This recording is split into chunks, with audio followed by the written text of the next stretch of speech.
Good morning po sa lahat. Good morning. Report tayo. Tumayo po tayo at welcome po natin ang bawat isa. Welcome po sa gawain natin.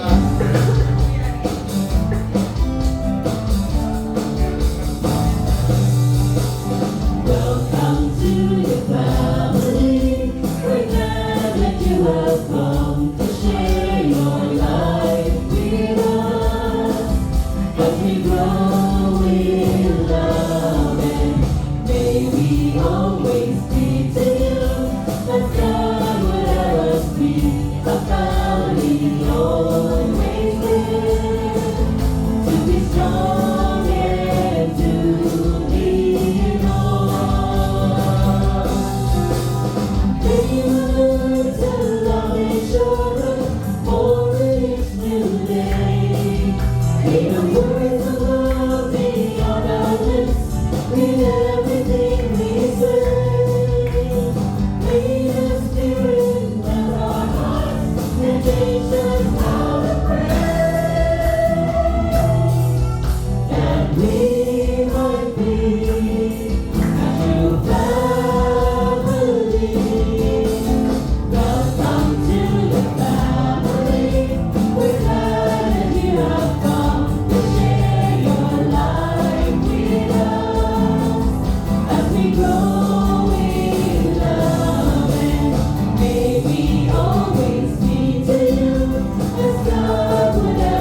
po at kami ay muling makapagpupuri at makasasamba na sama-sama. Lumalapit po kami sa iyo at humihingi ng kapatawaran sa aming mga pagkukulang.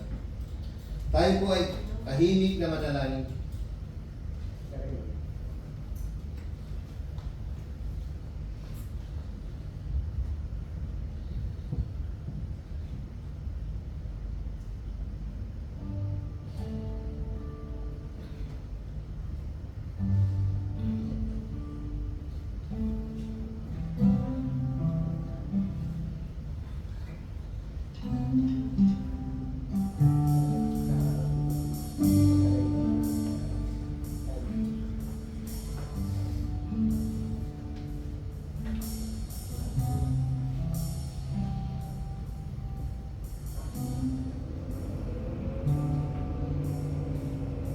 O Diyos, nalangin po namin na pangunahan mo ang bawat minuto po sa gawain ito. Salamat po sa mga buhay nila. Salamat po sa mga bagong salita at paturuan muna aming maririnig. Tunay nga po na kami ay patuloy na makikinig sa iyo dahil ang mga salita mo ang daan, ang katotohanan, at ang salita mo ang nagbibigay ng buhay. Buhay na walang hanggan. Ang mga salita mo ang tanging dahilan kaya kami ay patuloy na nagkakaisa sa aming mga pananampalataya. Sa iyo, Panginoon. Walang tulad mo, O Diyos. Maniniwala po kami na ikaw ang tanging Diyos. Salamat po sa buhay ni Pastor Ed Lapis. Pagpapala, kalusugan at mahabang buhay na puno ng kasiglahan at kapayapaan ang dalangin namin para po sa Kanya. Salamat po, Panginoong Yesus, at ikaw ay nasa aming kalagitnaan. O Diyos, ay ang lahat ng papuri, katakilaan, at kaluwalhatian sa ngalan ng aming Panginoong Yesus. Amen. Let's sing with joy and rejoice our Lord Jesus Almighty. Purihin ang ating Ama.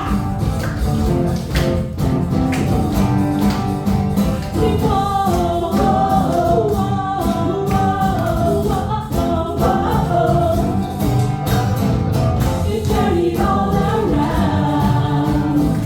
where I was hurting, now I'm rejoicing.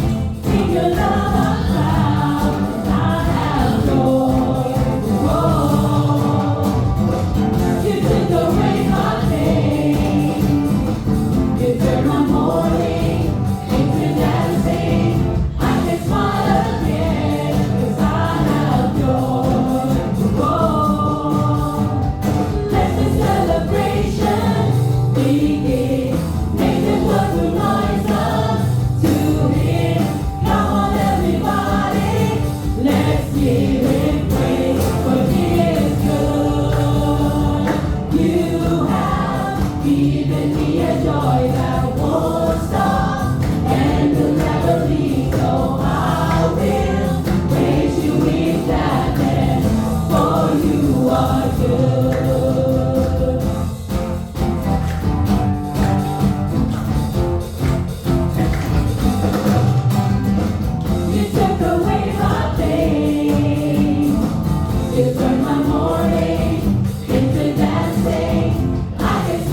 you are good. For you are good. For you are good.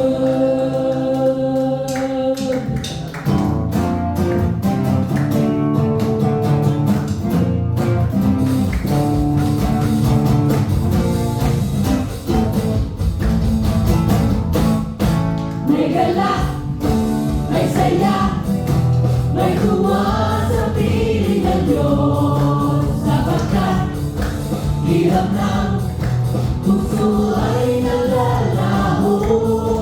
May awit, may sayaw, at papuri para sa Diyos. Sa ating ng puso, pinagmala ng lubos. Handog niya ay kapayapaan, handog niya ay kagalakan, handog niya ay kalakasan, sa bawat pusong napapagal. Kaya't ang awit ng papuri, awit ng pasasalamat, at ang awit ng pagsamba ay para lang sa Kanya.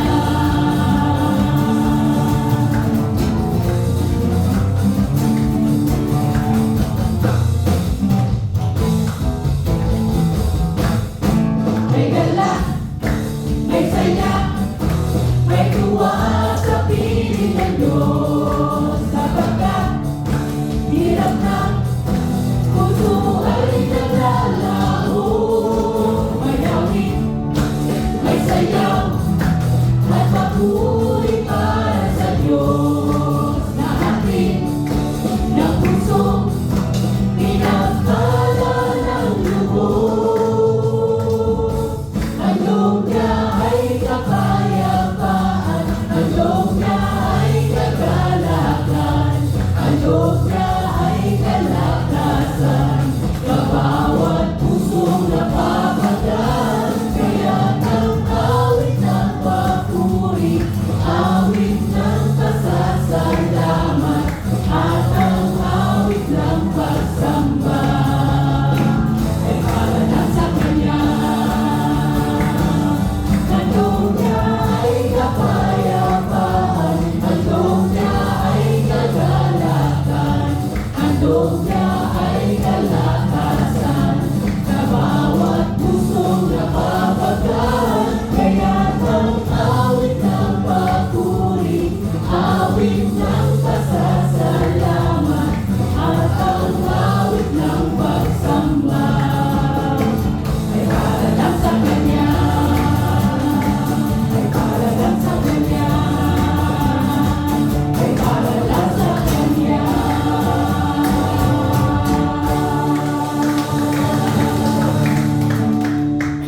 Oo, Panginoon, para lamang sa inyo ang aming papuri at pagsamba. Panginoon, sa aming buhay, alam namin na kayo'y lagi namin kasama.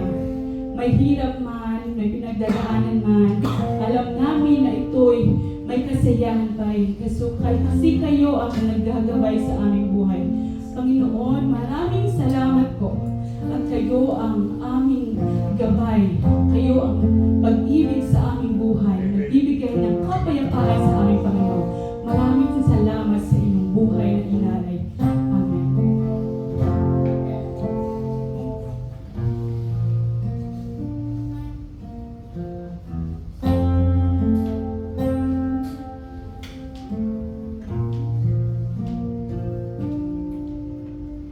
Sa akin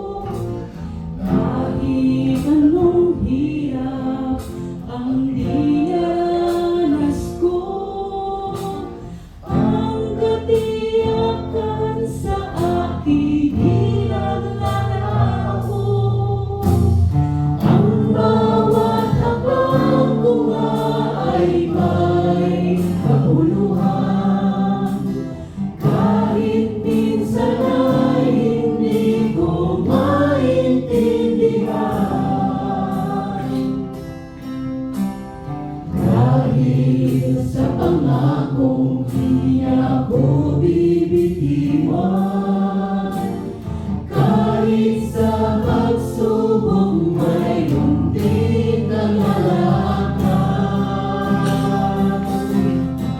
Si Kristo ay sapat sa akin, o si Kristo siya'y sapat sa akin. Ang mga pangako niya ay tiyak na tutuparin niya. Kaya't ako'y wala ng pangamba.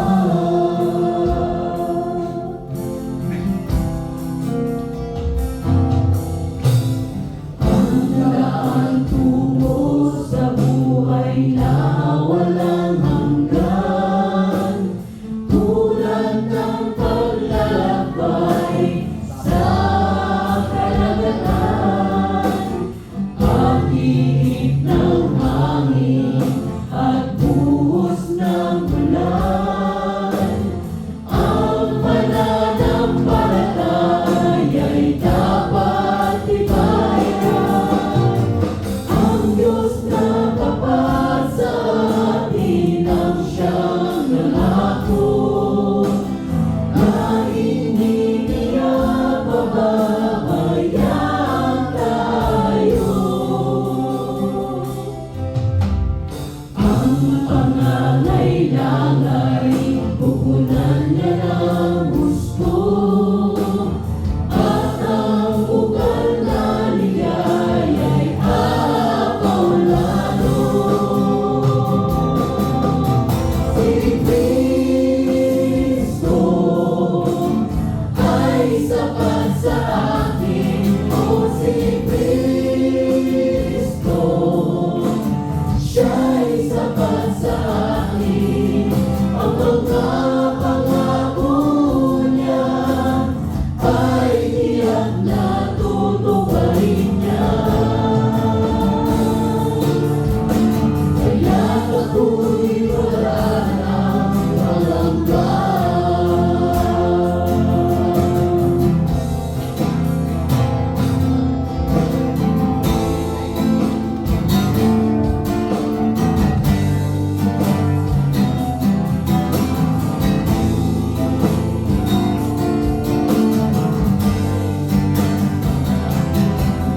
Ang mga pangako niya ay tiyak na tutuparin niya.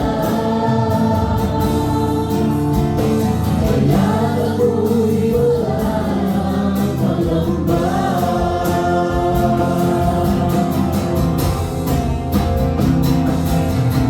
Si Kristo ay sapat sa akin, o si Kristo siya'y sapat sa akin. Ang mga pangako niya ay tiyak na tutuparin niya. Kaya't ako'y wala ng pangamba.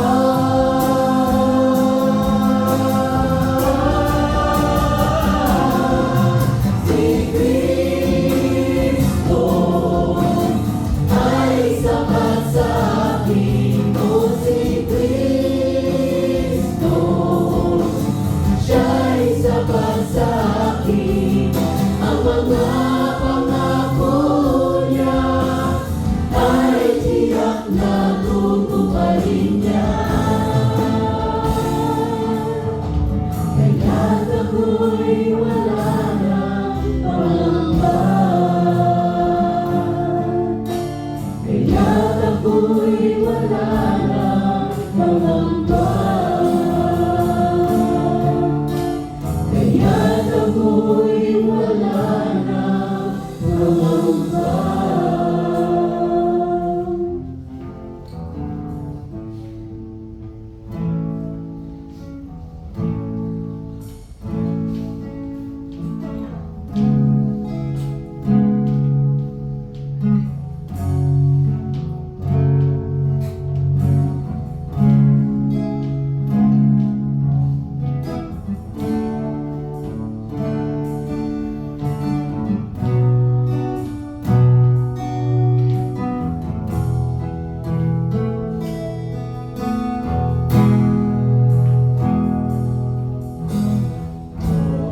joy of my desire,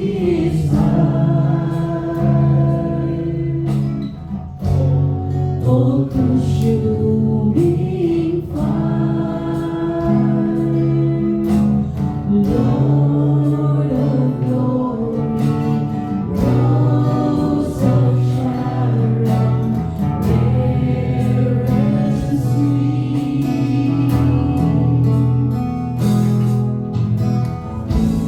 You are now my peace, comforter and friend, wonderful, so beautiful, you are to me.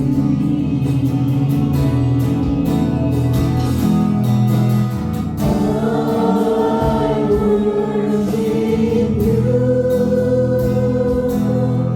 in spirit and in truth. I worship you in spirit and in truth. There will never be a friend as dear to me as you.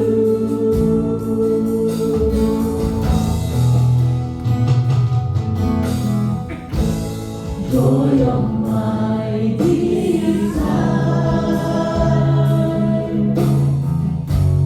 all consuming fire, Lord of glory, Rose of Sharon, rare and sweet.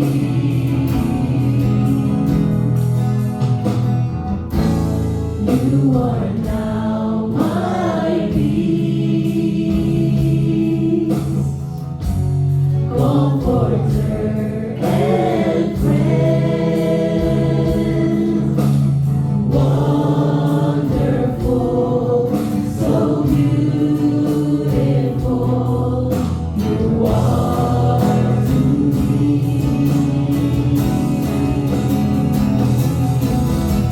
I worship you in spirit and in truth. I worship you in spirit and in truth. There will never be a friend as dear to me as you. I worship you in spirit and in truth. I worship you in spirit and in truth.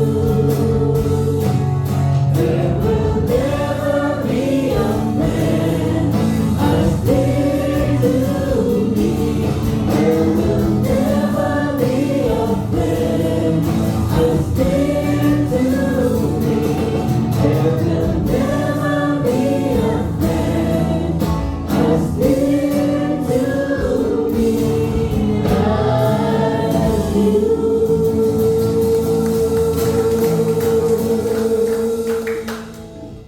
Panginoon, wala nang ibang kaibigan na higit pa sa iyo. Panginoon, pinapanalangin po namin ang aming maririnig na message sa araw ito. Ipagpalain niyo po ang aming pastor na magbibigay ng ipamahagi po ng message na ito. Sana po ay may apply po namin sa aming pang-araw-araw na buhay, Panginoon. Maraming salamat po. Purihin po kayo.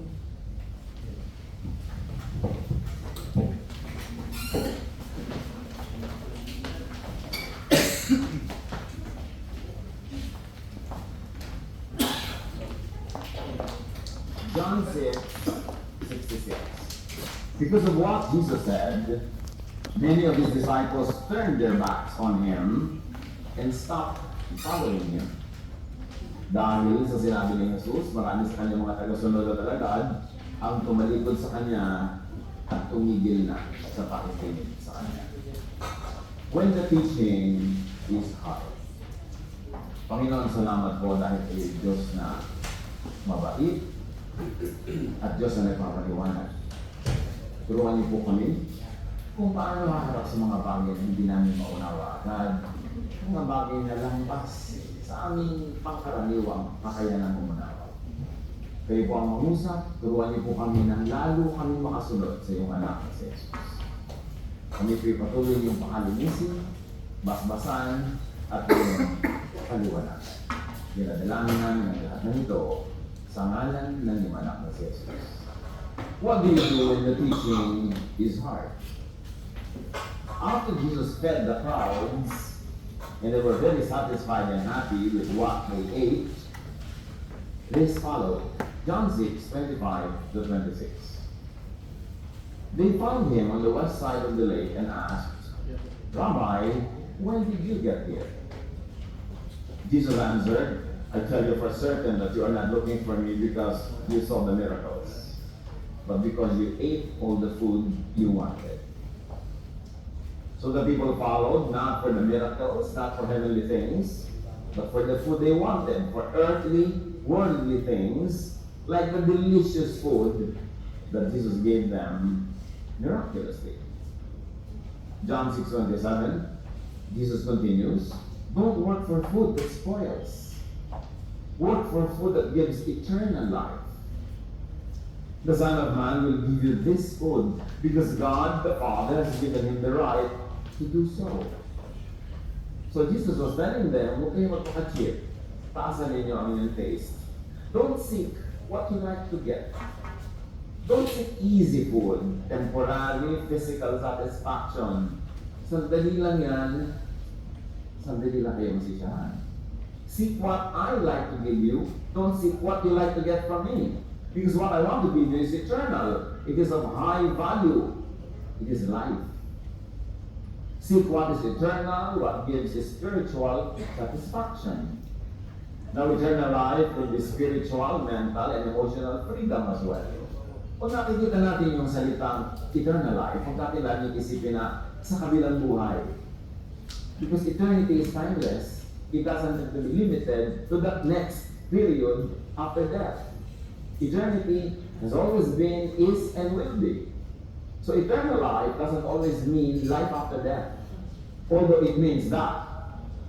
But it could also mean a timeless, faceless, transcendent enjoyment of higher things in life, which is available in the spiritual realms, which could be entered into through the earth right now. Ang eternal life ay hindi lang pagka namatay ka na sa katawan na ito, kundi kung na-enjoy mo ang mga bagay na spiritual, walang pader, walang hangganan, limitless thinking, freedom, that is eternal too. At yun ang ibig sabihin ng Kingdom of God, paghahari ng Diyos. Hindi lang kaharian ng Diyos sa pupunta mo pag namatay ka, kundi paghahari na sa iyo, ngayon pa man, nabuhay ka pa dito sa iyong katawang lupa.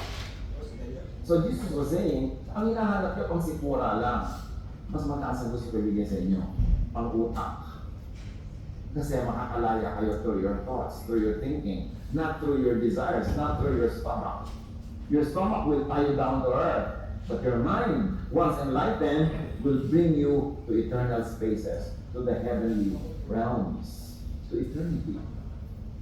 At ang gusto ni Jesus, yung mga sumusunod sa Kanya, yun ang hanapin, hindi lang yung madali, hindi lang yung masarap agad na yun, tapos bukas wala na naman. John 6:28-29. What exactly does God want us to do? The people asked. Jesus answered, God wants you to have faith in the one He sent. The NIV says, then they asked Him, what must we do to do the works God requires? Ano bang dapat namin gawin para makaya namin gawin yung ipinapagawa talaga ng Diyos? Jesus answered, the work of God is this, to believe in the one He has sent. In the competing market of ideas, God wants people to believe in Jesus, not in anyone else. In a nutshell, that's what Jesus was saying. Belief in Jesus, obedience to Jesus, and to the way of Jesus enables people to do the work that God requires.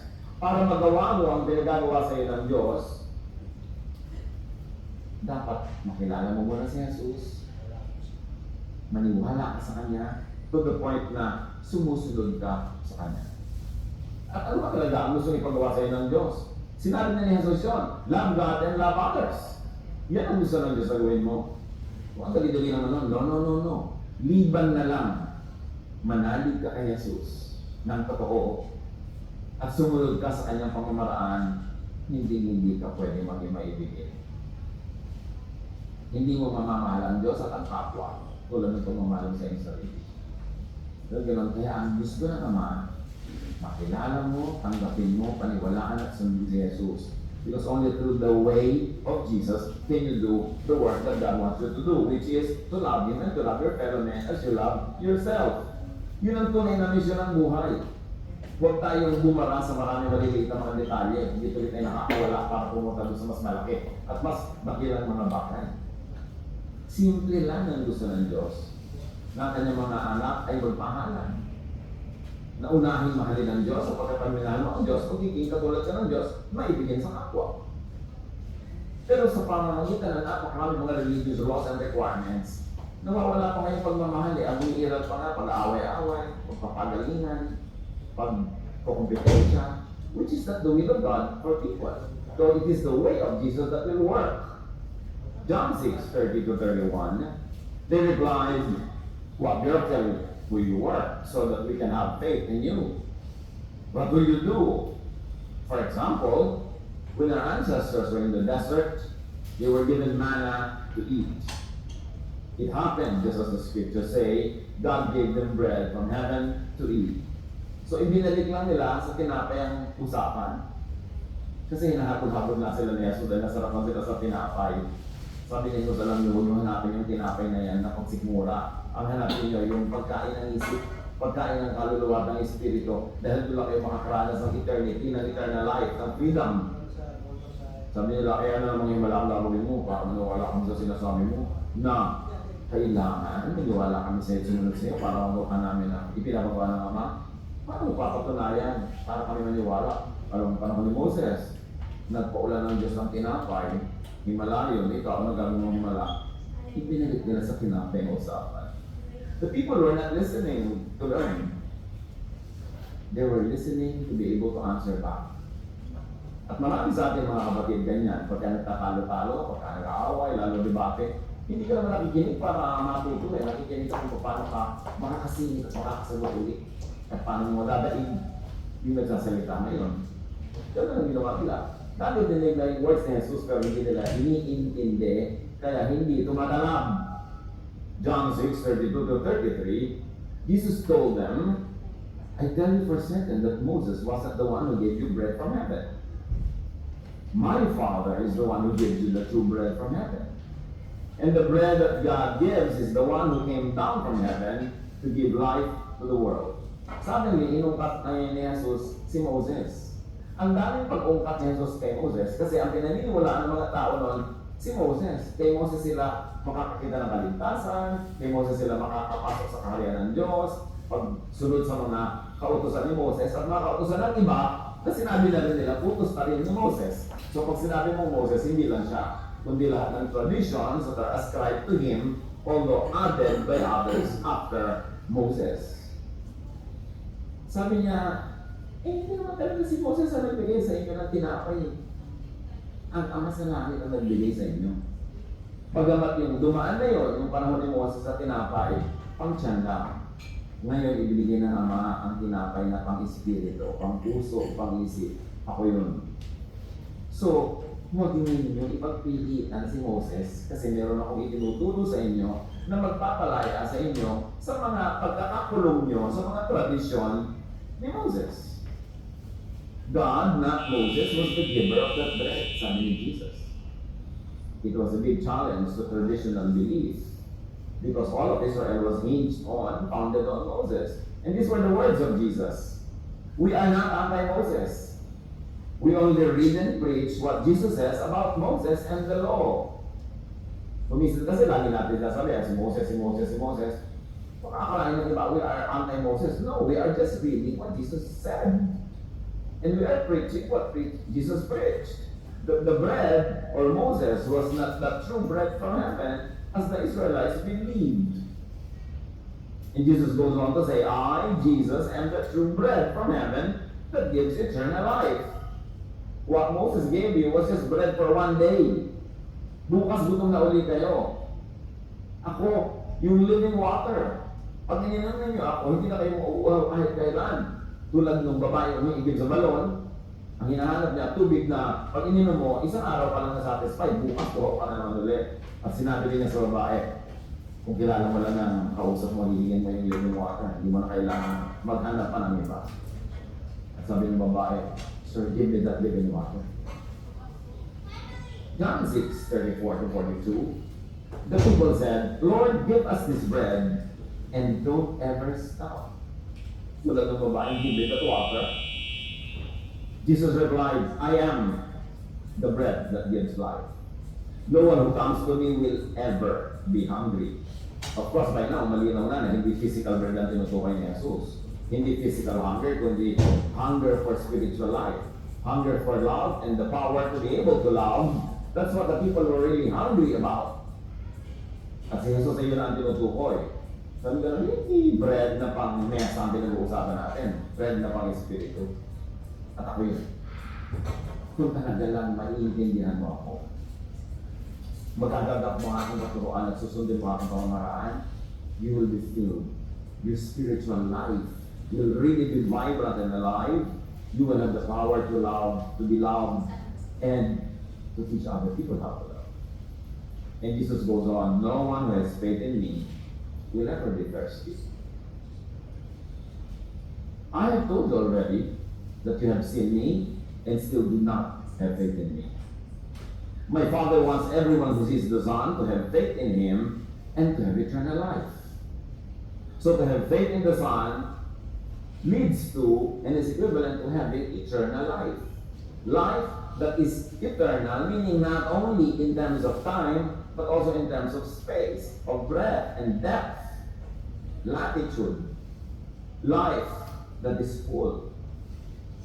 To experience the rule of God, to have a taste of eternity, to be spiritually and emotionally free, is what Jesus was saying, that you will have this eternal life. The people started grumbling because Jesus had said he was the bread that had come down from heaven. They were asking each other, isn't he Jesus, the son of Joseph? Don't we know his father and mother? How can he say he has come down from heaven? So ginawa na naman ang literal. Siya, paano siya naging kinakain doon sa harina? Di ba anak yan ni Mary, siya ni Joseph? Kilala natin ang mga magulang. Paano nila sasabihin galing sa langit? Kaya alam natin, hindi. That's what they knew. And they insisted on their limited knowledge. The people choose to stay confined to previous common understanding, traditional thinking. Yung sinabi ni Jesus na bread siya, the word became their prison. Literal nila yung bread, nakulong sila sa bread, hindi nila ngayon maiintindihan yung mas mataas na ibig sabihin yung talinhaga ng bread. Because a word can be your prison, or a word can be your springboard so that you can jump up to higher levels of thinking. Pag may sinabi isang salita, pwede yung salita na yun, magpakulong ka dun eh. Lalo yung mga nag-aaway. Pag may nabigla yung asawa mo, sila mo talaga hindi na kita mahalala, talaga hindi mo kumahal, hindi mo kumahal, ikukulong mo na siya yun. Para matrap na siya, wala na kayo ibang mapag-usapan kundi yun. Pero isang slip of tongue lang naman niya. Hindi naman niya ibig sabihin. Pero pag pipilitan mo na kasi nakakita ka ng point of attack. So itong bread na to, nagpakulong yung mga tao sa ibig sabihin ng bread na harina. Hindi nila ginamit yan na tungtungan yung salita na yun para marating nila yung higher level of meaning ng bread, which is really food. And this time, not food for the stomach, but food for the spirit. John 6:43-46. Jesus told them, stop grumbling. No one can come to me unless the Father who sent me makes them want to come. But if they do come, I will raise them to the life on the last day. One of the prophets wrote, God will teach all of them. And so everyone who listens to the Father and learns from Him will come to me. Sabi ni Jesus, huwag na kayo magreklamo, huwag kayo dyan magbulong-bulungan. Wala namang makakarating sa akin kung hindi sila udyukan, tulungan, itulak, bigyan ng kakayanan ng Ama na gusto din pumunta sa akin. At yung mga pupunta sa akin, sila ang bubuhayin ko sa huling araw. Pero hindi ako maghihintay ng huling araw ngayon. Simula na ngayon, buhay na sila. Those who listen to the Father will have an open mind, will have the wisdom and willingness and desire to go out of traditional boxes to come to Jesus. Hindi ka pwedeng lumapit kay Jesus pag hindi ka lalabas sa mga lumang kahon na pinagsisidlan ng iyong isip. Hindi ka pwedeng lumapit kay Jesus ay pagpipilitan mong yakapin ang mga dati mong mga paniniwala na kung sinong lola pa siya na naglagay dyan. Hindi ka makakalapit kay Jesus ng totoong-totoo pagka hindi ka handang bumitaw sa anumang mga nauna ng mga ideya sa loob ng iyong utak para ang utak mo ay maging spacious and open para magka-space pa ang ituturo sa iyo ni Jesus na bago. Bakit bago? Kung magtuturo lang pala siya ng luma, uulitin lang niya yung luma, bakit pa siya dumating sa lupa para lang mamatay at maghirap, para lang ulitin pala sa iyo yung dating alam mo na. Ipagsasayang niya ng pagod. Dumating si Jesus dahil kulang na kulang ang alam ng mga tao tungkol sa Ama. Masyadong mali ang pananaw nila tungkol sa Diyos. At itinuwid yun ng Diyos, ipinadala ka niyang anak mo si Jesus. Therefore, mag-expect ka kay Jesus ng bagong turo. Na pagsusunod ka kay Jesus, lalabas at lalabas ka sa mga dati mong mga paniniwala. Paniniwala man na inilagay sa iyo doon ng kalikasan, inilagay ng eskwelahan, ng lola mo, ng mga pelikula mo na panoon, inilagay doon ng reliyon. Ang tunay na lalapit kay Jesus, willing bitawan ang lahat ng dati niyang pininiwalaan para makinig. At kung sa kanyang pakikinig, mayroong mga dati na niyang pininiwalaan tama pala, pinipulutin niya ulit. Pero kung napatunayan, hindi na yun ang turo ni Jesus, huwag na niyang balikan. At tanggapin niya ang bagong itinuturo. Sabi ni Jesus, alam niyo, liban na lang pagkaloob mo kayo ng mga hindi kayo lalapit sa akin. It takes supernatural power to be able to say no to your previous thoughts and then to continuously grow listening to new thoughts of Jesus. Kaya laging new ang kanyang equation. New wine skin, new covenant, new commandment. Laging new pagtungkol kay Jesus. Kasi yung old lang pala, at pa siya dumating, sayang ang pagod. So sayang din ang pagod mo kung kunwari lumalapit ka kay Jesus, tapos pinagpipilitan mo lang manyapit yung makap, patali sa mga dating naman na yung isip. True search for Jesus means opening your mind to ideas that might not have been there before, or you've always heard but never really understood. Those who truly listen to the Father will know Jesus' work and will come to Him. Sadly, those who do not come to Jesus do not hear or listen to the Father. Yun ang ibig sabihin. Sabi ni Jesus, alam nyo, ang pupunta sa akin, yung binayayaan ng Diyos, ng Ama. Pero ang hindi pupunta sa akin, ibig sabihin, nakasara ang tenga, nakasara ang mata, nakasara ang isip. At maraming tao, yayabang ka nila yan. Wala ako, serrado, dekantado. Ipag yayabang mo sarado ang iyong utak. Nakakatuwa pag sarado ang utak ng isang tao. Isinasara mo lang ang utak kung natatakot ka sa liwanag na makapumasok doon at tumalsik lahat ang mga kadiliman. Pero kung ikaw hindi takot sa liwanag at hindi ka natatakot ang laman ng utak mo ay kadiliman, hindi ka matatakot magbukas. Kasi mabuti ka at masusuri kung ano laman ng iyong isip. Madadala mo kay Jesus, maikukumpara mo para maituwid ang liko, maitama ang mali, maliwanagan ang matilim. Verse 46. The only one who has seen the Father is the one who has come from Him. No one else has ever seen the Father. Jesus said, referring to himself. And you should take a look at Jesus' unique credential. Only Jesus sees the Father. Therefore, only Jesus can show the Father. Only Jesus can make the Father seen.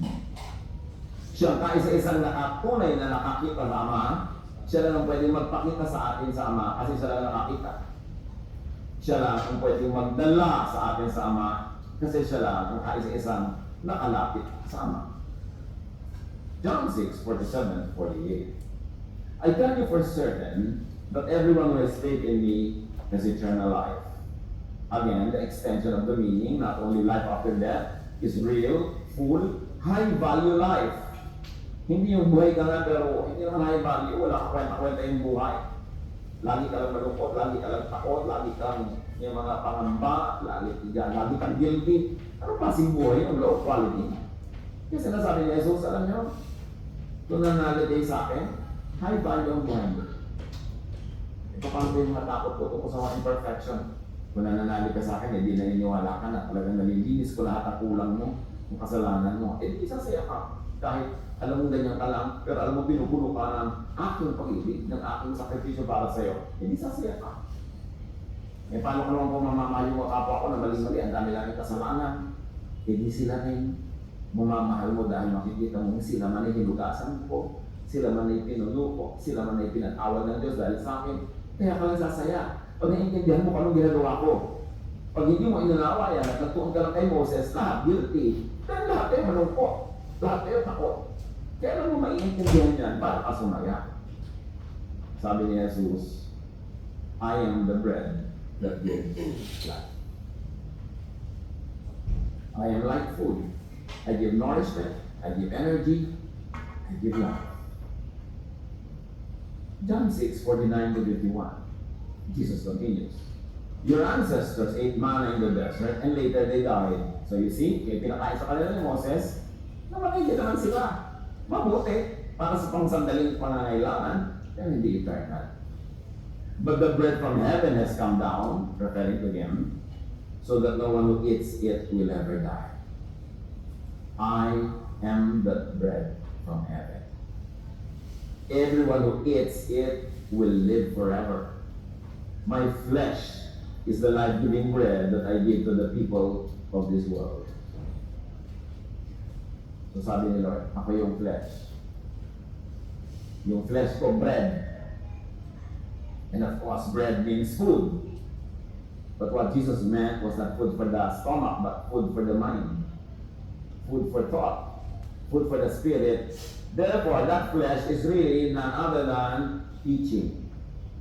The flesh of Jesus that we should eat is the teaching of Jesus that our minds must consume and live on. Kailangan ng konting pagtipis pag pinag-aaralan ng mga ganitong mga usapin kasi hindi madali. Gusto ng mga tao yung ikwento yung ako yung kaya kami na bumali. Ay, sarap ang ganda pakinggan. Ang dali, di ba? Yung mga wine na galing sa tubig, ang daling maintindihan. Pero mga ganito mga usapin na pag-utak, di ba? Nosebleed naman, mag-text na lang ako. Gano'n na gano'n, yung mga tao kaharap ni Jesus. Ayaw nilang intindihin kasi mahirap. Kaya walang nangyari sa kanila. Now, Jesus' teaching or word is the life-giving bread for the world. Ang tunay na pagkain ng ating espiritu at ating kaluluwa, ang tunay na tinapay ng buhay, yung sinasabing flesh ni Jesus, ay yung teachings niya.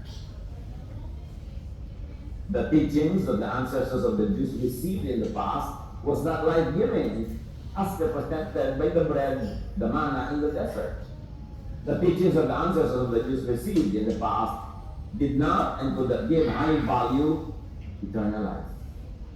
That's why Jesus was sent. John 6:52. They started arguing with each other and asked, how can he give us his flesh to eat? Ano tayo? Cannibals. And exactly that's what they had in mind. Dinadala ni Jesus sa mas mataas na antas ang usapan, pinananatili nila sa mababa. They chose to keep the level of discourse as its lowest. So what they had was a low end instead of a high end idea.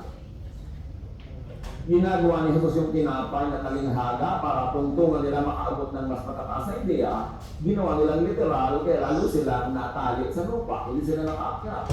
Ayaw nilang paakay sa mas mataas na pag-iisip. Gusto nila, konsintihin na lang sila sa level na komportable sila. Ayaw makinig sa mahirap maunawa. Ang mga hindi lalago, takot sa nosebleed. Ayaw ka niya, nosebleed. Oo nga, hindi ka na nosebleed, pero wala ka namang kaalam-alam, happy ka na. Ayaw nilang gawin ang mahirap gawin. Alam niyo, napakaraming mga tao kung may pinapagawa ka kay karpintero, kay tubero, mahirap po, sir. Ayaw mahirapan. Kaya ka laging mahirap. Ayaw mo mahirapan. Kaya napabalik-balik din sa'yo. Pag hindi na unawa, mali na agad ang tingin. Lalo sa mga religyoso, may masabi ka lang na hindi swak sa dati nilang iniisip, blasphemy agad ang tawag. At pagkakaiba, wala sa tradisyon, demonic ang dalang tawag ng mga tao. Kasi kinondisyon sila ng kanilang mga religious leaders na matakot sa bagong ideya, matakot sa kaliwanagan para manatili sila sa dilim. Kasi pag nasa dilim sila, madali sila makontrol. Kaya mga religious leaders na nananakot, huwag ka makinig kay ganyan, huwag ka manonood ng gano'n, huwag ka magbasa ng ganito. Isa lang yung gusto nun, isara, ikandalo, ikadena, ikulong ang iyong utak. Because control thrives in ignorance. Kaya pati si Jesus, dahil popular, dahil maraming himala, dahil maraming naniniwala, ang tinawag sa kanya ng mga religious leaders, Prince of Demons. Para matakot ang mga tao. Sabi ng mga tao, si Jesus nakakapagpagaling ng mga sakit. Kaya Prince of Demon yan, kaya nakakapagpalaya sa demons. So tatakotin na yung mga tao para nang lumapit ulit kay Jesus. Huwag kayong susunod sa mga nananakot. Dapat ang susunod nyo, nag-encourage. Kasi sa pananakot ng mananakot, lilitang yung utak, makukulong kayo. Follow people who allow you to think, to be free. Kahit makamag-anak natin, mga magulang, mga parents, pero walang din ako di manakot. Kasi gusto na ilagay yung mga bata sa bulsa nila, wala na naalis sa tabi ko para lagi na lang nakikita ko kayo dyan, tatakotin ko kayo against the world. But that is not the style of Jesus. John 6:53-56. Jesus answered, I tell you for certain that you won't live or you won't have a life unless you eat the flesh and drink the blood of the Son of Man. But if you do eat my flesh and drink my blood, you will have eternal life, and I will raise you to life on the last day. You know, the Jews never ate meat with blood. Ito naman sa Jesus talagang meron din napaka-lalim na sense of humor. Yung pang ginawa niyang example, sila, drink my blood, eat my flesh. Exactly what is so offensive to traditional Judaism. Kita niyo ang ginagawa niya, binabasag niya yung mga malakapyag na paniniwala ng mga tao tungkol sa kanilang religion. So ang ginawa pa niya example, yung pinaka-nakakasipasa ng mga Jews, yung iinom ka ng dugo at kakain ka ng laman. My flesh is the true food, sabi niya, and my blood is the true drink. If you eat my flesh and drink my blood, you are one with me, and I am one with you. So, pag binasa mo ito literally, that was very offensive to the Jews. And that's exactly what Jesus was doing. He was shaking them at the very foundation para magising sila mula sa kanilang pagkahimbing, sa kanilang contentment, sa kanilang low-level life. Gusto silang bigyan ni Jesus ng eternal high life. Pero dapat mo na silang gisingin, para gisingin mo isang tao, dapat mo ugain. Inuugan niya, blood, flesh, kakainin namin, para sabihin sa kanilang, yan na paniniwala niyo ako sa blood, sa flesh, hindi kakainin. Hindi yan talaga big thing. Pero masyado nyo lang pinakalaki. But Jesus was really saying, unless you believe in and obey my teachings, you will have real life. You not purugano, eat my flesh and drink my blood. The word of Jesus, freedom in Jesus, would be offensive to traditional religious thought, to Jewish thought, and even to traditional Christian thought. Maraming ang Jesus doctrines sa Christian tradition. Idinagdag ng mga believers ni Jesus after Jesus went to heaven. idinagdag ng 2,000 years of religious history. Na pagka ngayon, meron isang idea ang Christianity, dapat mo munang salain kung Jesus ba yan o Christianity lang, tradition lang na idinagdag ng mga tao. Kaya kailangan talaga ang Jesus filter. Pag may katuruan, may tradisyon, may regulasyon, salain mo muna kay Jesus. Baka nag-invento lang yan ang 2,000 years of church. Tulad na ang Lord's Supper, hindi ka pwedeng kakain na merong lebedura. Hindi naman yun, ibig sabihin ni Jesus na lebedura. Ang ibig sabihin yung teaching of the Pharisees, pero it runs late na ng mga tao into physical, real, literal, pampaalsa ng tinapay. So, kailangan isuot ng choir blue. May sinabi ba si Jesus na gano'n? Kailangan hati ang worship into fast and slow. Sinabi ba yan ni Jesus? Marami tayong traditions. Nagawa na lang natin. Merong papasa sa filter ni Jesus, merong hindi. Kaya kailangan Jesus filter. Now, John 6:60, many of Jesus' disciples heard him, and he said, "This is too hard for anyone to understand." And after today, madidinig na yan. Ang hirap naman ng turo. Sana hindi na lang yun. Disciples pa yung nagsasabi, ha? Gusto nila lang, lagi madali, para cartoons. Meron pang mga gusto, yung mga preaching, lagi maraming joke. Gusto, dadalhin niyo pa po ng joke, nakakatawa eh. Manood ka lang ng comedy. Ayaw mo makarinig ng mahirap. Eh, si Jesus, may mga magdadaling turo, pero ayaw mo mahirap din. Kaya kailangan pareho mong harapin yan.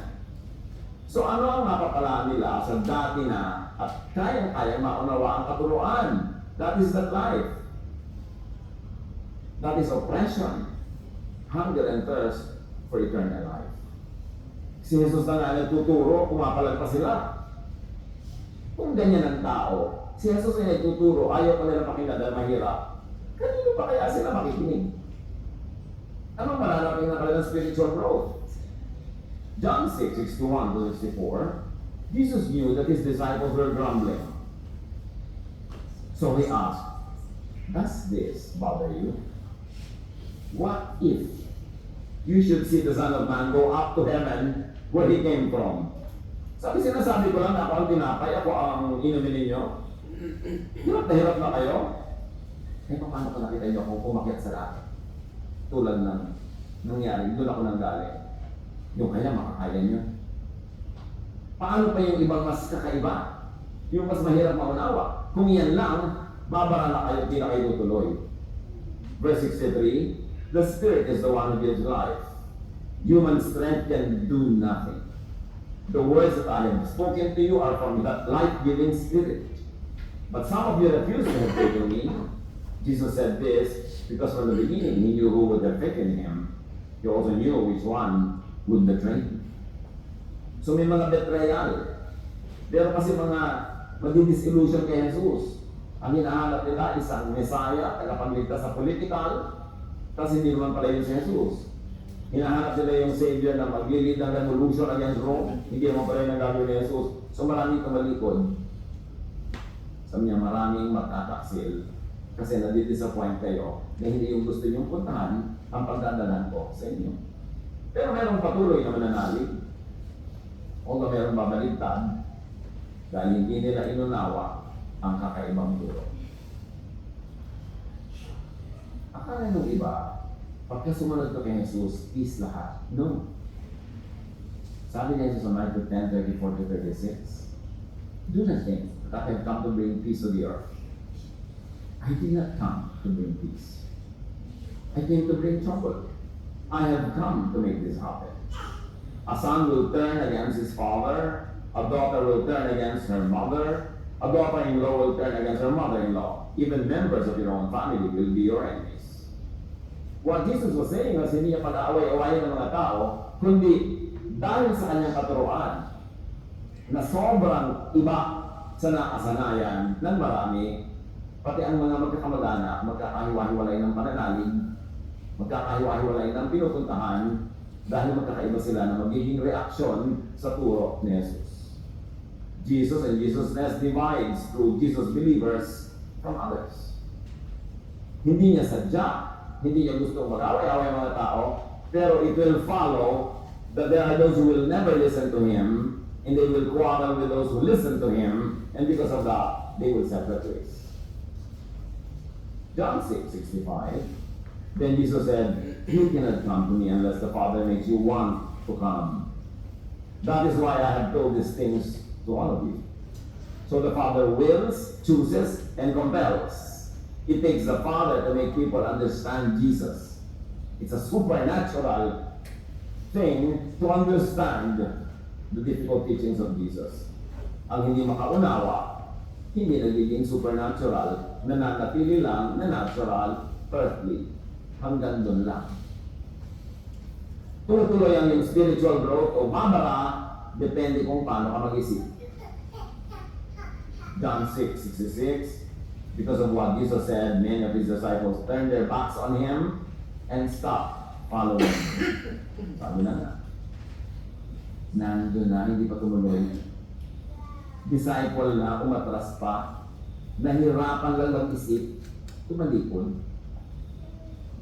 Now Jesus preaches and is preached not to convert the closed-minded, but to address, identify, call, save, and feed those who open their hearts and minds. Si Jesus ay nagtuturo, si Jesus ay ipinangangaral, hindi para hikayatin ang sarado ang isip, hindi yun mahihikaya. Itinuturo si Jesus at nagtuturo si Jesus para makilala yung mga nagbubukas ng isip, mapasukan sila ng liwanag, mahango sila sa dilim, maalagaan, mapakain sila ng espiritual na bagay, at sila ay magkaroon ng quality life. Do not be daunted by the cerrados. Huwag na huwag kayo magtipong ng bibig, manahimik, dahil ang alam nyo yung mga tao ayaw maniwala. But for the sake of those na maniniwala o naniniwala, you open your mouth and you preach and teach and you reach out to the open-minded. Huwag yung payagan na yung ayaw maniwala, yung mga kontrabida, ay kumontrol sa inyong pagtuturo. Nagtuturo kayo hindi para baligtarin ang ayaw nila pabaligtad na utak. Nagtuturo kayo para doon sa mga handang-handa at willing na maliwanagan at nakabukas ang isip. For the sake of those people, you open your mouth even though you are stoned by those who don't want to believe in you. John 6:67-69. Jesus then asked his 12 disciples if they were going to leave him. Kasi ang dami nagalisan. Simon Peter answered, "Lord, there is no one else that we can go to." Walang katulad nyo. Kayo lang nagpapalaya. Kayo lang nagmamahal ng walang patakaran. Kayo lang nagpapatawad ng walang singinan. Kayo lang ang tumatanggap sa mga itinatakwil ng lipunan. Kayo lang ang nagbubukas sa mga pinagsasarahan at itinatadyakan at itutulak ng iba. Kanino pa kami pupunta? At sabi ni Pedro, your words give eternal life. Your words give life after death, and your words give life before death. Even now, we behold eternity. We behold the expanse of God's love because of your words, because of your teachings. Those that remained with Jesus understood that Jesus meant that his teachings, when he referred to the flesh and blood, not literally eating him and drinking his blood. Those that remained understood that true life could only be had in, through, and by the teachings of Jesus. So verse 69, we have faith in you, and we are sure that you are God's Holy One. Love, forgiveness, acceptance, rest, peace, satisfaction, fullness, eternal and quality life can be found in Jesus alone. And this is the life that he needs. So niya, I am the way, the truth, and the life. Ako lang ang paraan para makapunta sa Ama. Yung sinasabi ko sa inyo ang katotohanan na magpapalaya sa inyo at sa akin lang ay makakita ng buhay na ito. Outside of me, puro condemnation yan. Puro guilt, puro fear. That is death. That is not life. Kaya sabi niya, I am the way. 2 Peter 3:18. But grow in the grace and knowledge of our Lord and Savior Jesus Christ. Growing into Jesusness entails outgrowing un-Jesusness. The law of impenetrability sa physics, only one thing occupies one place at one time. If you want Jesusness inside your mind, you've got to throw out and Jesusness. Hindi pwedeng sabay. It means changing from one mental frame to another. Spiritual growth, hindi palakas ang kanta mo, parami ng verses ang nalalaman mo, padami ng ministry. Spiritual growth is changing, increasing, improving the level of your thinking. That you begin to think like Jesus, and you begin to understand the way that they go. Ang tunay na paglabong spiritual, ang paglipat mula sa parang batang pag-iisip tungo sa mature thinking. 1 Corinthians 13:11. When I was a child, and a spiritual child, I thought like a spiritual child. I thought like a child. I reasoned like a child. When I became a man, when I became spiritually mature, I put the ways of childhood behind me. So dapat mature. Kung ang alam mo, ang ugali mo, ang iniisip mo noong bago ka makakilala sa Panginoon 10, 15 years ago, the same pa rin ngayon, walang growth na nangyari. Kasi dapat, patuloy na naiiba. Patuloy na nag-i-improve, na-fine-tune. 2 Corinthians 3:18, and we all contemplate the Lord's glory, we are being transformed into His image with increasing glory, which comes from the Lord, who is the Spirit. The CEV says, the Lord's Spirit makes us more and more like our glorious Lord. Ang goal ng Christian life, lalo, patuloy, increasingly, maging kamukha ka ni Jesus sa pag-iisip. So, nakapabait ng pabait, pabuti ng pabuti, padagdag ng padagdagan lang, palakas ng palakas ang kakayanan mag-forgive, magpalampas ng mga bagay na dapat palampasin na lang, you become more like Jesus. As you think of Jesus, as you think like Jesus, you become more and more like Him. Kaya dapat siya ang pag-isipan. Yung pamamaraan niya ang pag-isipan, pamamaraan niya ang grow into Jesus. Into what personhood are you growing? Dapat into Jesusness. Not into Pharisees-ness. Not into Sadducees-ness. Not into anything-ness, but into Jesusness, because Jesus is the image of the invisible God. Stubbornly sticking only to traditional and standard teachings could prevent and damage spiritual growth. Willing ka dapat magpakawala, mag-release, bumitaw sa mga dating kaugalian at paniniwala kung napaka-convincing naman ang ebidensya ng Scripture kung sa turo ni Jesus. Grow out of old mindsets and mentalities. Sa spiritual growth, you cannot be conservative because a conservative person does not grow. The mere word conserve means stay as you are, as is, well is, walang gagalaw, walang iibahin, yun ang conservative. Paano ka mag-grow kung conservative ka? Nakakulong ka, nakatali, wala kang iibahin. 2 Timothy 4:2-3, read God's message, even if it isn't the popular thing to do.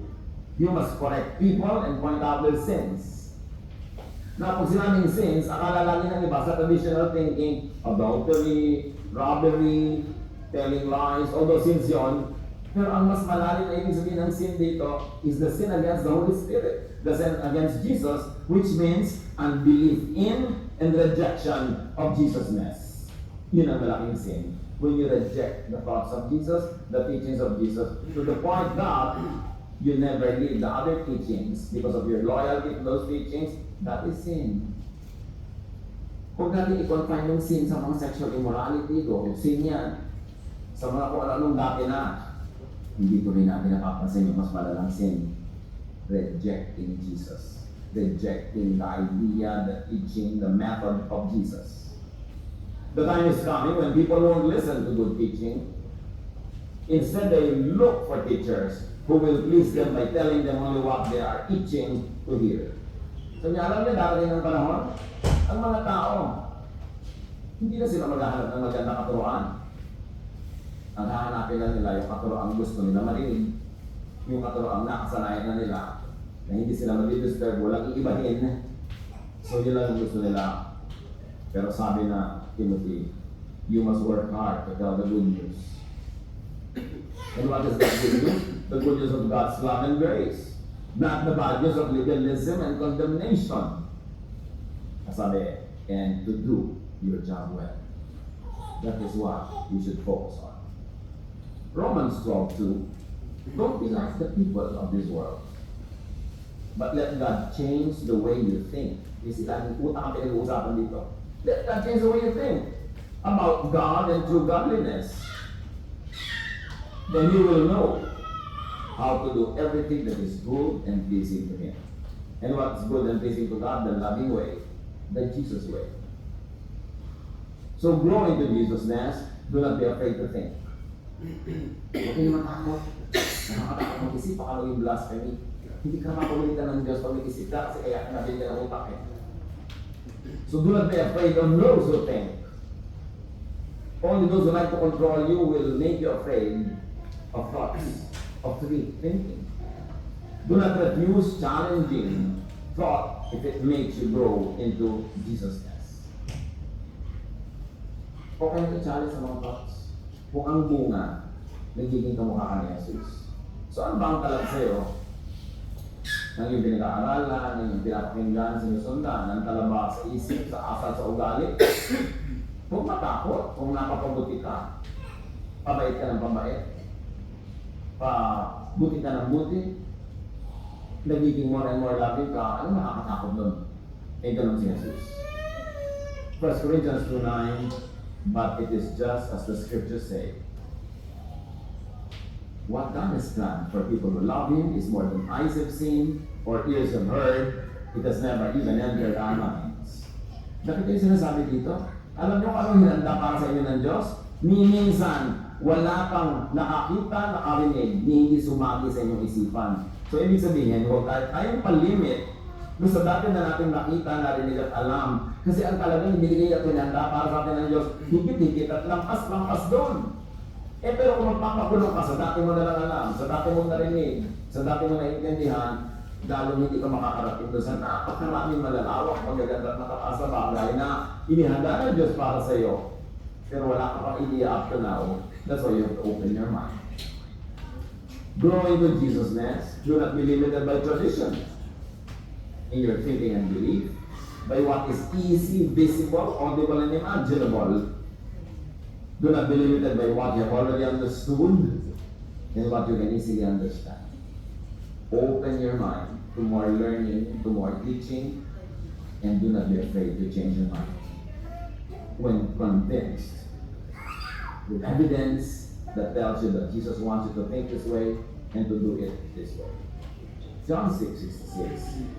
Because of what Jesus said, many of His disciples turned their backs on Him and stopped following Him. Biruin nyo, nandun na sila, umalis pa. Dahil lang na-offense sila sa sinasabi. Hindi nila inintindihan. Eh, kanina naman kaya sila sumunod. Dahil tumigil na sila sumunod kay Jesus. Kanino? Eh, saan naman kaya sila napunta? Kanino kaya talaga sila? Dahil tumalikod sila kay Jesus. 1 John 2:19. Yan sa mga tumatalikod dahil nahihirapan ang pag-iisip. They went out from us, but they did not really belong to us. For if they had belonged to us, they would have remained with us. But their going showed that none of them belonged to us. Nag-uusap-usap ang mga mananampalataya, may mga humiwalay sa kanila, umalis. Sabi, umalis sila kasi hindi naman talaga sila natin kapamilya. Kasi kung talagang sila ay katulad natin, dapat nanatili sila. Yung pag-alis nila isang patunay na they don't belong with us. Iba sila. Yan ang sinasabi nila. Nakaumang na, lumabas pa, hindi kinaya umanawa. The 12 and some others stayed. And the rest is history. What is the Jesus way? When the teaching and the going gets tough, the tough gets going. Don't give up. Keep studying.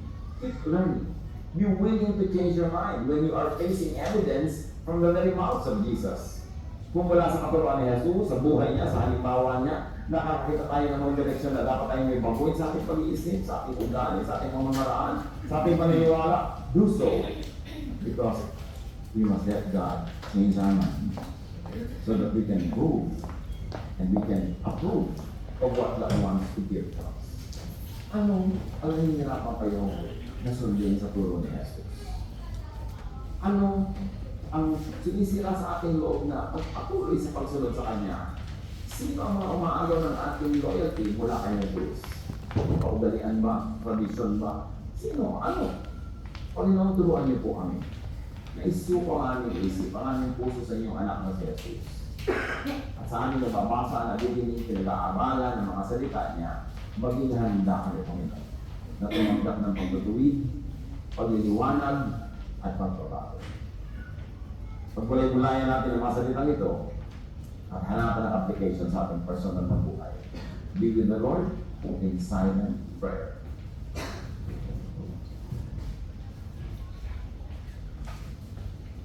Maaari po tayo tumayo para sa panalangin ng pagkakataon. Aming Ama, as we gather once again, upang kayo ay papurihan, dakilain at pasalamatan.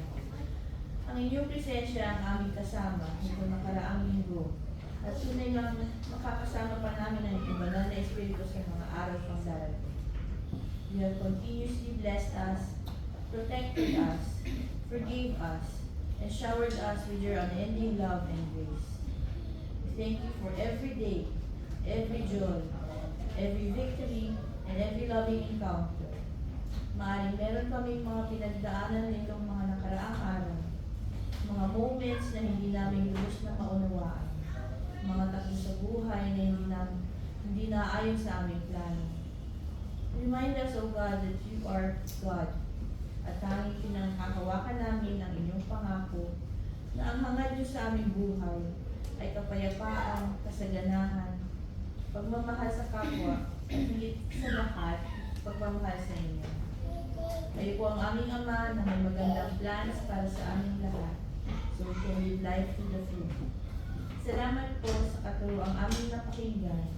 Nawa ito ay tumimo sa aming puso at maging tunay na gabay sa aming pamumuhay.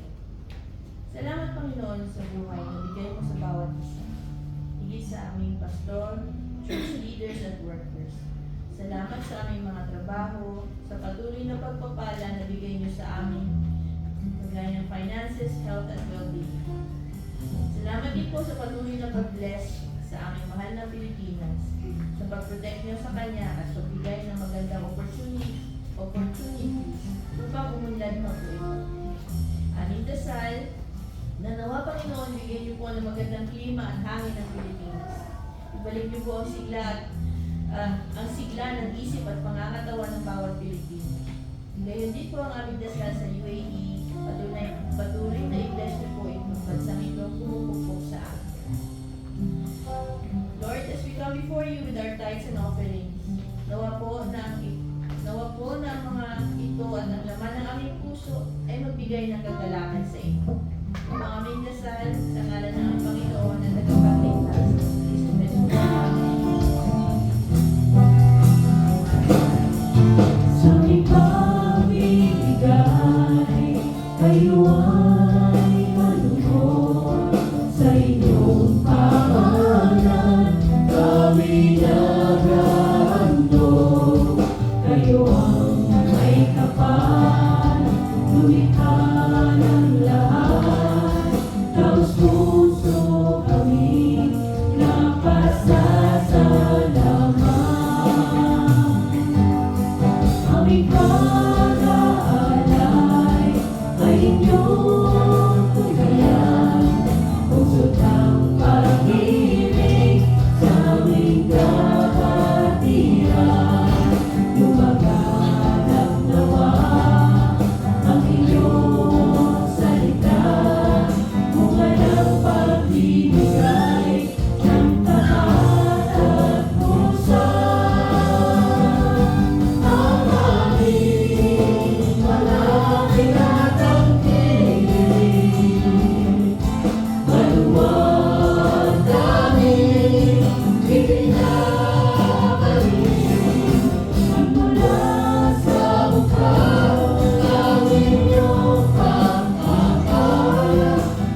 When teaching is hard, napakagandang katuruan na tinuro sa atin ni Pastor Ed Lapis.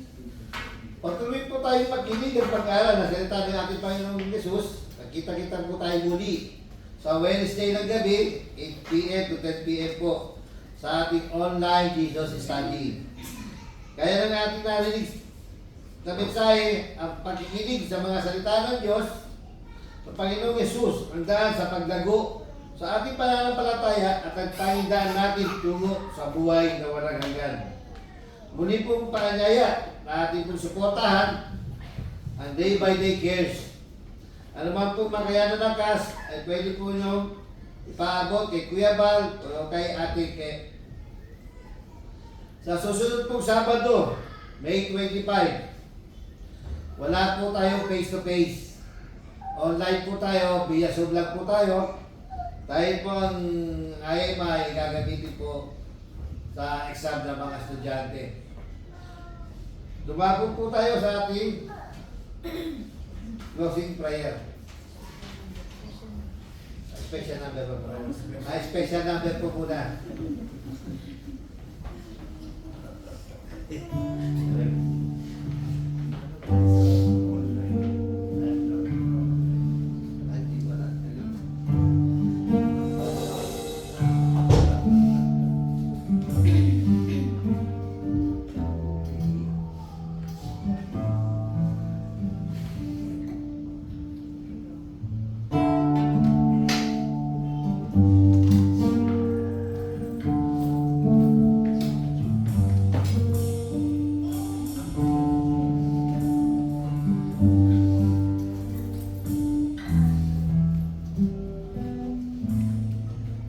Hindi ang bago sa pagsikat ng araw, maging sa kailangan ng takip siling, at sa kanino ako'y hindi maliligaw, at naman ang ulo sa lalim ng dilim. Sisikapin ko, bilangin ang mga bituin. Isa-isahin ko man, bato sa buhangin. Walang makaligid sa lawak ng iyong pagtingin. Sa kalingan iyong pagmamahal sa akin, ngayon nakita aming Ama. Ngayon nakita aming Ama. Ngayon nakita aming Ama.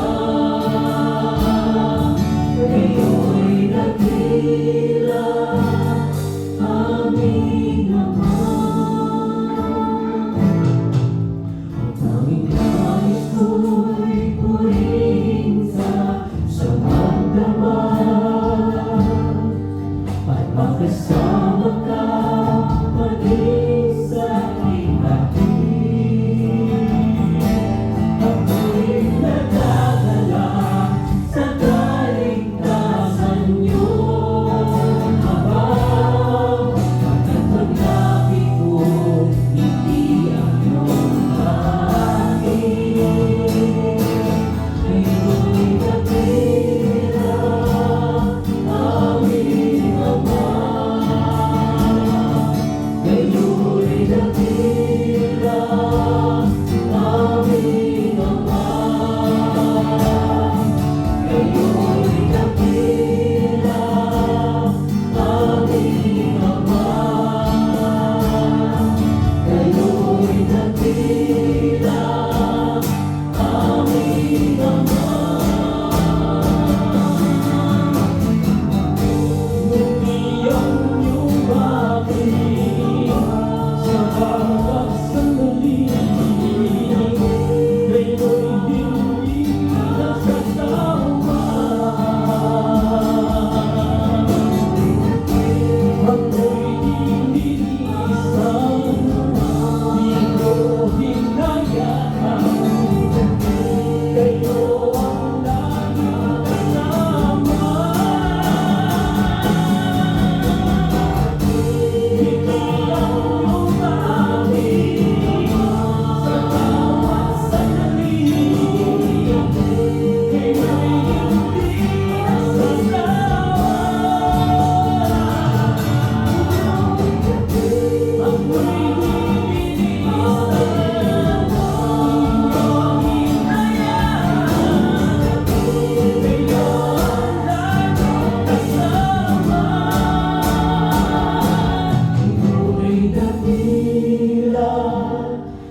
Kayo'y dakila, aming Ama. Kayo'y dakila, aming Ama.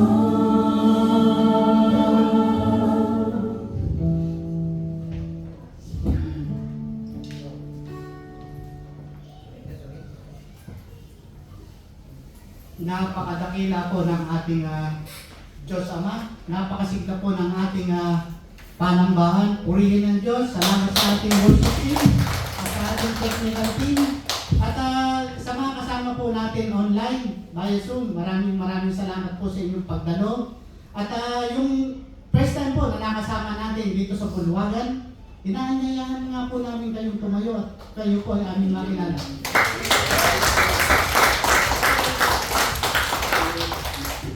Sige po, pwede na po kayong umupo. Inaanyayahan ko po kayong tumayo.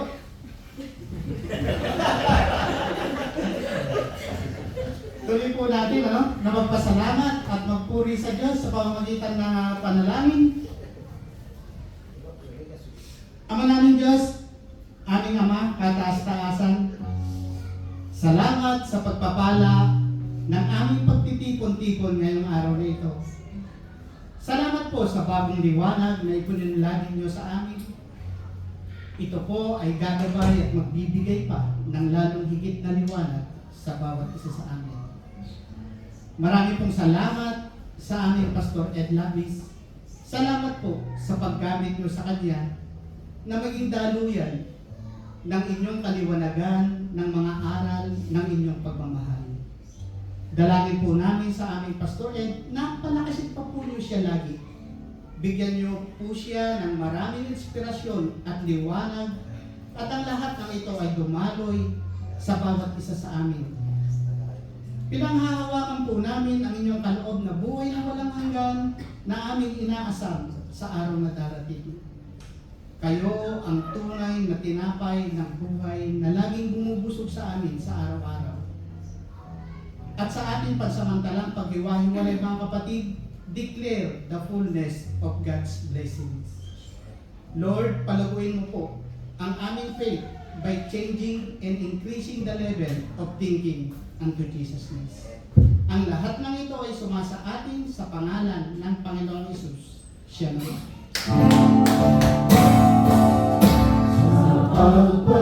Pagpapalayo, ako ay mahalo sa biyaya ng pag-ibigan, kapayapaan niyo. Isa'y ang tanong pangako. Amen.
grow.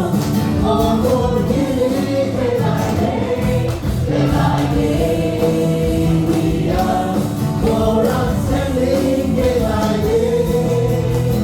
Growing with a kinder heart, like Jesus more and more. From glory to glory, day by day. Into Jesus' name, day by day. Into Jesus' name, into Jesus' name, into Jesus' name, day by